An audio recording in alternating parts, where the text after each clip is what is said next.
దయ్యాలు వేదాలు వల్లించిన ఒక పరిస్థితి.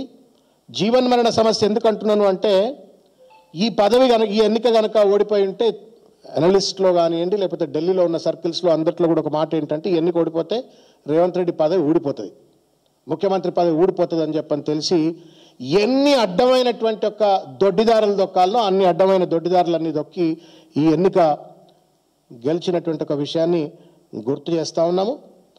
ఇంకొక విషయం ఏంటంటే, చాలా సర్వేలు మీరు కూడా చూసుంటారు, మీడియా మిత్రులు చూసుంటారు, సోషల్ మీడియాలో కూడా సర్క్యులేట్ అయినట్టు ఒక సర్వేలు చూసుంటారు. రేవంత్ రెడ్డి నేతృత్వం వహిస్తున్నటువంటి ఒక కాంగ్రెస్ పార్టీ ప్రాబల్యం కంటే నవీన్ యాదవ్కు ప్రాబల్యం ఎక్కువ ఉండే. Percentage of people acceptance was more for Naveen than Congress party and Revanth Reddy. మళ్ళీ అదేదో నేను గెలిచినా అని చెప్పని ఆయన భుజకీర్తులు తగిలించుకొని ఆయన జబ్బలు దరుచుకుంటా ఉంటే ప్రజల్ని మభ్యపెట్టినట్టు కాదా అని చెప్పని సూటిగా వారిని ప్రశ్నిస్తున్న పరిస్థితి.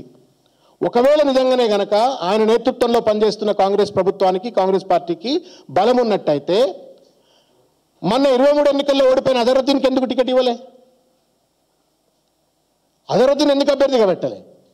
ఎంఐఎం పార్టీ నుండి ఓడిపోయినటువంటి ఒక నవీన్ యాదవ్ గారికి తీసుకొచ్చి నువ్వు టికెట్ ఇచ్చినావు తప్ప నీ సొంత పార్టీలో ఓడిపోయినటువంటి ఒక అభ్యర్థికి టికెట్ ఇవ్వలేదంటే నీ పార్టీ గెలుస్తుంది అనే ఒక నమ్మకం రేవంత్ రెడ్డికే లేదు. సేమ్ థింగ్ హ్యాపెన్ కంటోన్మెంట్లో కూడా గట్లనే బీజేపీ అభ్యర్థి అయినటువంటి గణేష్ను పట్టుకొచ్చి టికెట్ ఇచ్చిండు తప్ప పాప మా వెన్నెలమ్మ మా గద్దరను వాడుకున్నాడు. మా గద్దరను ఊరూరు తిప్పిండ్రు, వీటికలు తిప్పిండ్రు, ఆయనతో ప్రచారాలు చేయించుకున్నారు. ఆయన బిడ్డకు టికెట్ ఇచ్చినట్టే ఇచ్చి ఓడిపోయిన తర్వాత మళ్ళీ అధికారంలోకి వచ్చినాక ఎన్నిక పెడితే ఎవరికి ఇవ్వాలన్న టికెట్ మీరు చెప్పరి, గుడ్డమే చేయబెట్టుకొని చెప్పరి.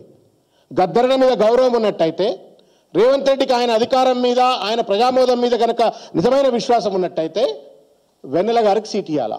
వెన్నెల గారికి సీట్ ఇవ్వలే. గణేష్ అని చెప్పని బీజేపీలు ఉన్నారని పట్టుకొచ్చి టికెట్ ఇచ్చిండు. ఇక్కడనేమో అజరుద్దీన్ ఒక మైనారిటీ సెలబ్రిటీని టికెట్ ఇవ్వకుండా ఆయనను పక్కకు పెట్టి నవీన్ ఎంఐఎం క్యాండిడేట్ను పట్టుకొచ్చి టికెట్ ఇచ్చిండ్రు. అంటే సొంత పార్టీలో ఉన్నటువంటి వాళ్ళందరినీ ఖతం చేస్తూ అటు బీజేపీ ఎంఐఎం వాళ్ళతో కొమ్ము కాస్తూ ఇవాళ టికెట్లు పంచి అదేదో దొడ్డిదారిన గుడ్డి దెబ్బ గెలిచినట్టు గెలిస్తే దాన్ని కూడా ఇవాళ ఆయన గొప్ప అని చెప్పుకునేటువంటి ఒక ప్రయత్నం చేస్తూ ఉన్నారు.